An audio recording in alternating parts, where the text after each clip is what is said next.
Okay, so this is the final video in our athletic groin pain series. We're going to go through the phase 4 aspect of it here, which is really your return to play. So the exercises that I have recorded in this are the new ones that you're going to move on to, and you're going to be doing those in the gym.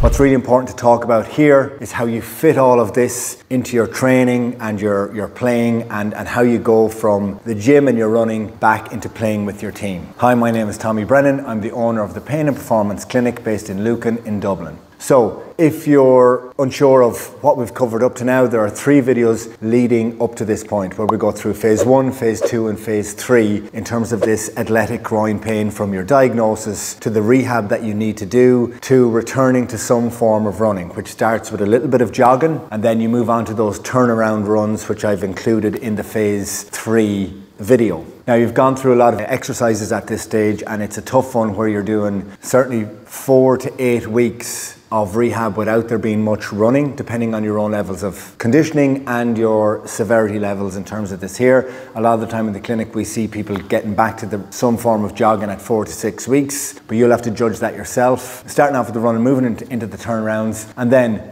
at this stage, you really should be up to 100% pace in your turnarounds. So what do you do then? Well, if you play in a sport that is a field-based sport, so multi-directional like GA, soccer, rugby, whatever it is, you also need, before you return to team training, you need to be able to mimic the demands of your own sport. So the best thing to do would be to go out onto the pitch and mimic the demands of it. So you're accelerating, decelerating, twisting, turning, pretending that it's an actual game, and you're trying to do that at 100% pace. If you have that done and you feel okay, then you're okay to return to full-on team training. But you should have confidence in it at that stage. Now, it's very important to know what's okay to feel. With this issue here, you don't have to wait until you feel no symptoms whatsoever. As long as you have the strength work done, it's okay for there to be a little bit of pain up in your groin area. What should happen is the 20 minutes of rehab that you do before any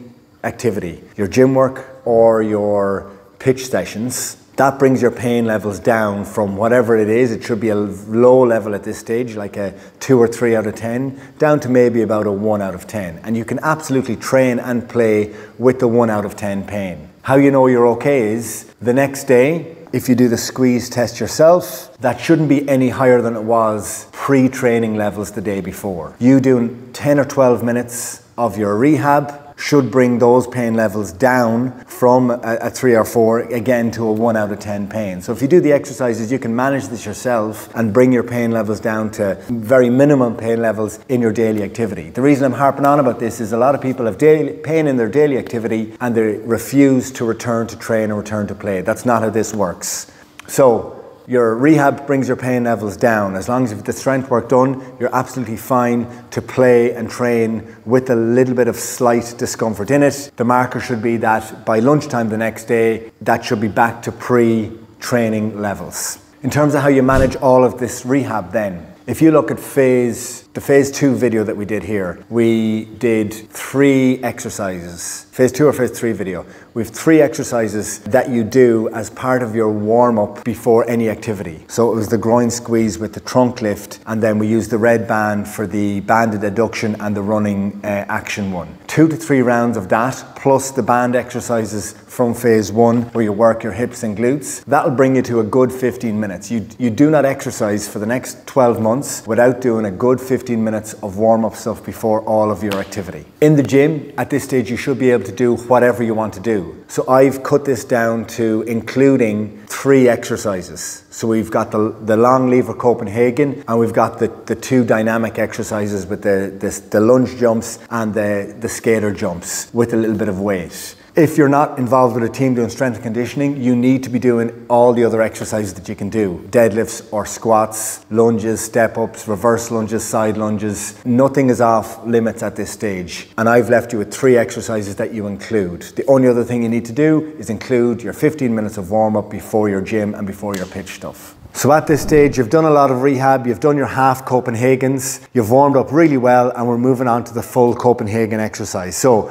again, we're going to do the same format where we hold it, and then we're going to move into some dynamic exercises and movements with it. So downward intent through here, ankle, knee, hip, shoulder, all in one line. Get this hip up and forward. Try to get this towards the ceiling. Downward intent through here. Should be a lot of work. After about 10 seconds, let's drop and bring it into a dynamic movement. Dropping the hips down and pushing through that. Again, if you can do 6 or 8 repetitions and you repeat that on both sides, that's your full Copenhagen. The next exercise we're going to look at is going to be our lunge jumps, but we're adding in a ball with the rotation here again. So rotating over your front leg, nice and springy up off the ground. And again, you're doing this at this stage now for 30 seconds. So there's probably going to be a lot of rotation in the sport that you're playing. It's important to bring that into your training. And then you're coupling that with the final exercise here, which is the skater jump with rotation. Again, as explosive as possible, and you rotate over that front leg. Again, at this stage, we're working on conditioning a little bit as well. It's probably 30 seconds for each of those, 3 reps for all of that. And they're the key points to include in phase 4 in terms of your specific groin rehab. So take a look at the videos. If you have any questions on any of this, feel free to comment below or send us a message and we'll be glad to help. Key pointers are the rehab continues once you return to play and training. Slight levels of discomfort are okay as long as you've strength work done. Thanks.